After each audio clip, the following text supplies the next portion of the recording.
Hörmətli din xadimləri, hörmətli əzizimiz Asif müəllimin qohumları, doğmaları, həqiqətən Masallı rayonunun ictimaiyyətinə, elm sahəsinə, təsərrüfat sahəsinə böyük itki üz vermişdi. Biz Asif müəllimin dünyasının dəyişməyini böyük kədər hissi ilə qarşıladıq.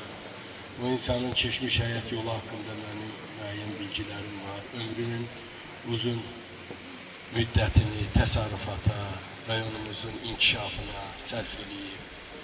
Özü kəndin və rayonun tanınmış din ailəsindən, Seyidlər nəslindən olan bir şəxs, gözəl ailə başçısı, səmimi yoldaş, cəmiyyətdə özünə məxsus yer tutmuş bir nəfəri itirmişik. Rayonumuz üçün böyük itkidir. Mən də rayon icra hakimiyyətinin adından dərin hüzünlə doğmalarına, kənd sakinlərinə baş sağlığı verirəm. Allah cəmi ölənlərimizə, şəhidlərimizə rəhmət eləsin. Qalanlarına səbir diləyirəm. Sağ olun. Allah Asif müəllimə rəhmət eləsin.